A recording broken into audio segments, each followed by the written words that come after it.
नमस्कार, आदाब, सत श्री अकाल। लाइव नेशन 7 में आपका स्वागत है। मैं शादाब मलिक। अगर अभी तक आप लोगों ने हमारे चैनल को सब्सक्राइब नहीं किया है तो ज़रूर सब्सक्राइब कर लें। बिहार के छात्रों का सपना होता है बीपीएससी कंप्लीट करना और बीपीएससी कंप्लीट करके अधिकारी बनना। और इस बार 66वीं बीपीएससी का इंटरव्यू देकर निकल रहे अभ्यर्थी हैं, उनसे हम बात करते हैं और जानने की कोशिश करते हैं कि क्या कुछ अंदर में हुआ है। आपका नाम? सर, मेरा नाम रितेश कुमार यादव है। रितेश जी, आपने बीपीएससी इंटरव्यू दिया, ये आपका कौन सा अटेम्प्ट था? सर, वैसे अगर इंटरव्यू के तौर पे देखें तो मेरा दूसरा अटेम्प्ट था। हालांकि मैं 4 या 5 बार बीपीएससी दे चुका हूं और ये मेरा कह सकते हैं चौथा अटेम्प्ट था सर।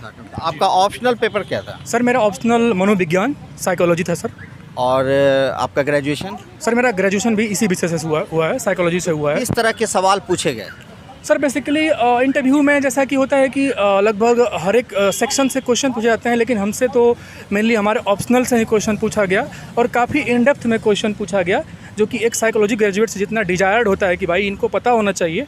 और मेरा ऑप्शनल भी सब साइकोलॉजी है, तो साइकोलॉजी से जितने थ्योरेटिकल क्वेश्चन, चाहे वो चाइल्ड डेवलपमेंट से हों, चाहे स्ट्रेस मैनेजमेंट से हों, या डिफरेंट टाइप के जो साइकोटिक या न्यूरोटिक डिजीज़ जो अभी प्रेजेंट टाइम में लोगों में हो रही है, लोग अपनी प्रॉब्लम को रिवील नहीं करते हैं सोसाइटी में, कि जिससे कि उनको टैबू या एक तरह का स्टिग्मा फील होता है। तो इन सब चीज़ों से हमें क्वेश्चन पूछा गया और काफ़ी मतलब इंटरव्यू रूम में काफ़ी इंटरव्यूअर का काफ़ी सकारात्मक रवैया था। उन लोगों ने बहुत ही प्रॉपर तरीके से, बहुत ही कूल काम होकर के क्वेश्चन पूछा और हमने भी जितना मेरे पास नॉलेज था हमने भी अच्छा जवाब दिया। जो मुझे लग रहा है, उनको क्या लग रहा है, मेरा जवाब कैसा था, ये तो वो बताएंगे, लेकिन हमने अच्छा इंटरव्यू दिया। ये आपका दूसरा इंटरव्यू था, तो क्या नर्वसनेस आपको जैसे पिछले इंटरव्यू में रही होगी वैसी नर्वसनेस अभी थी? चूँकि नर्वसनेस थोड़ी कम थी, क्योंकि मैं इस प्रोसेस से पिछली बार गुजर चुका था, तो हमें हर एक स्टेप पता था कि हमें क्या करना है, क्या नहीं करना है, आगे क्या होगा, उसके बाद क्या होगा।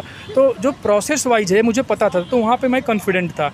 रही बात इंटरव्यू की, तो मैं इंटरव्यू यूपीएससी में भी दे चुका हूँ, बीपीएससी का मेरा दूसरा इंटरव्यू था और बाकी मैं ऑलरेडी जॉब में हूँ, तो मैं वहाँ भी इंटरव्यू देकर। अभी आप कौन सा जॉब में? अभी मैं डिविजनल अकाउंट ऑफिसर महाराष्ट्र में पोस्टिंग है मेरा अभी अकोला ज़िला में। तो ये मतलब एक यूनिक एक्सपीरियंस था, बट मैंने ऐसा एक्सपीरियंस यूपीएससी और बाकी आयोग के एग्ज़ाम में दे चुका हूँ। मेरा इंटरव्यू हो चुका है, तो थोड़ा सा वहाँ पे मुझे रिलैक्स था कि चलो ठीक है, जो पूछा जाएगा मैं उसको कूल होकर के जवाब दूंगा। और जो मैंने स्ट्रेटजी बनाई थी, जैसा मुझे करना था, लगभग मैं उस पर अपने जो मेरा एनालिसिस है मैं खरा उतरा हूँ। बाकी रिजल्ट तो भगवान के ऊपर है, जो होगा देखा जाएगा। एक बात और मैं पूछना चाहूँगा कि आपने जॉब प्रायोरिटी क्या दिया था? और सर, चूँकि मेरा शुरू से ही यूनिफॉर्म सर्विस की तरफ रुझान रहा है और अब तक मैं यूनिफॉर्म सर्विस को ही अपनी पहली प्रायोरिटी दिया है। जैसे कि मेरी पहली प्रायोरिटी बीपीएस है, Bihar police service. Second DC, district commandant, जो होम गार्ड को हेड करते हैं। तीसरा एडीटीओ है, जो कि ट्रांसपोर्ट ऑफिसर होते हैं डिस्ट्रिक्ट में, वो है मेरा। उसके बाद मैंने फिर पीआरओ एंड ऑल ऑप्शन मैंने सर ऐसा रखा हुआ है। पीटी और मेंस की आपने कैसे तैयारी की थी, किस तरह से? क्योंकि जो आने वाले लड़के हैं जो कमिंग एग्ज़ाम देंगे, उनके लिए क्या सजेशन है आपका? सर देखिए, पीटी और मेंस की थोड़ा सा अगर देखा जाए तो नॉलेज का टेस्ट तो है ही, तो थोड़ी सी स्ट्रेटजी अलग अलग बनानी पड़ती है प्रीलिम्स के लिए। प्रीलिम्स के लिए कुछ अच्छी चुनिंदा बुक पढ़नी पड़ती है। जैसे कि अगर हिस्ट्री की ले लें हम, तो स्पेक्ट्रम है, उसको आप अच्छे से एक बार देख सकते हैं। पॉलिटी पढ़ना है तो पॉलिटी के लिए आप लक्ष्मीकांत को एक बार रेफ़र कर सकते हैं। इवन एनसीईआरटी भी पढ़ सकते हैं। उसके अलावा ये जो 2 मुख्य सेक्शन हो गए, उसके अलावा साइंस से भी बहुत सारा ज़्यादा क्वेश्चन प्रीलिम्स में आता है। बीपीएससी में ऑलमोस्ट 30 क्वेश्चन आता है, तो इसके लिए आप लूसेंट के अलावा और भी जो बेसिक बुक्स हैं उसको आप साइंस एनसीईआरटी भी रेफ़र कर सकते हैं। क्योंकि अभी प्रेजेंट टाइम में जो एग्ज़ाम बीपीएससी का हो रहा है, तो पहले तो ऐसे ही प्रीवियस ईयर क्वेश्चन करके या वैसे करके आदमी प्रीलिम्स क्वालिफाई कर लेता था, लेकिन जो अभी रिसेंट में जो एग्ज़ाम हुए हैं, चाहे सीडीपीओ का एग्ज़ाम हो या 67th बीपीएससी का एग्ज़ाम हो, तो थोड़े साइंस के क्वेश्चन थोड़े से वैसे लगे, जिसके लिए थोड़ी इंटेंसिव स्टडी करनी पड़ेगी। उसके अलावा हिस्ट्री भी थोड़ा इस बार अलग था, तो हमें होलिस्टिक स्टडी करना पड़ेगा। करंट अफेयर्स के लिए कोई भी पर्टिकुलर मैगजीन को आप फॉलो कर सकते हैं, जो भी आपको नियर बाई मार्केट में मिलती हो, क्योंकि करंट अफेयर ऐसी चीज़ है कि जो आप लगातार न्यूज़पेपर पढ़ रहे हैं, कोई standard newspaper like the Hindu, Indian express, या और जो भी कोई एक पर्टिकुलर कोई भी आप एक मैगजीन को, मैं जिसको रेफ़र करता हूँ, मैं अगर यहाँ बोलूँगा तो लोगों को लगेगा कि उस पर्टिकुलर कोचिंग का या उसका प्रचार कर रहे हैं, तो मैं नहीं बोलूँगा। लेकिन कोई भी 1 या 2 अच्छे चैनल या मैगजीन को पढ़ सकते हैं। बाकी जो स्टैंडर्ड बुक है वो प्रीलिम्स के लिए पढ़ सकते हैं। आपसे ये पूछना चाहूँगा कि जनरली लड़के जो पटना आते हैं उन्हें ये परेशानी रहती है कि किस कोचिंग में जाएं, किस तरह से तैयारी करें, तो क्या आपने भी कोई कोचिंग लिया था या लड़कियों को कोचिंग से ज़्यादा सेल्फ स्टडी पे ध्यान देना चाहिए?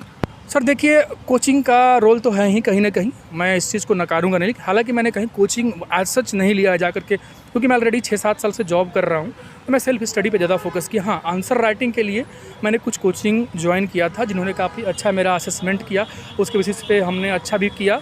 तो हम ये नहीं बताएँगे कि कौन सी कोचिंग मैंने लिया या कौन सी कोचिंग लेनी चाहिए। कोचिंग एक तरह से हमें फैसिलिटेट करती है कि कैसे आंसर की राइटिंग करनी है, कैसे आंसर के डिमांड, कैसे क्वेश्चन के डिमांड को समझना है, आंसर की फ्रेमिंग कैसे होनी चाहिए। तो इन सब चीज़ों के लिए आप कोई ना कोई एक कोचिंग या कोई ना कोई एक गाइड के रूप में किसी न किसी को आप मान सकते हैं, क्योंकि हर एक आदमी की एक अपनी कैपेसिटी होती है कि आप हर एक चीज़ खुद से नहीं कर सकते हैं।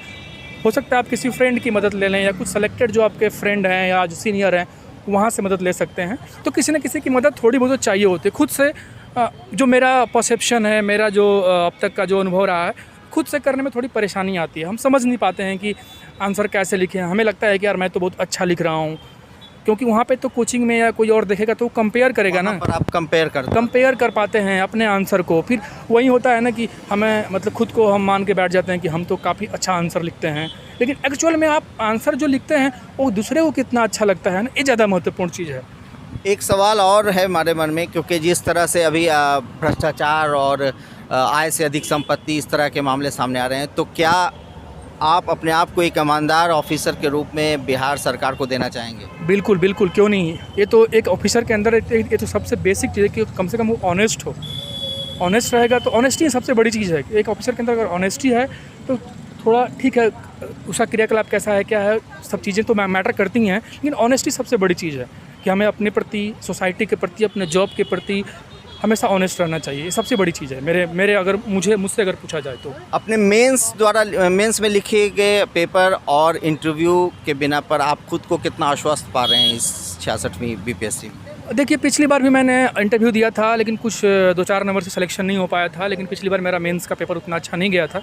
इस बार मैंने पिछली बार की तुलना में अच्छा परफॉर्म किया है, तो मुझे ऐसा लग रहा है कि सिलेक्शन तो हो जाना चाहिए, बाकी भगवान जाने।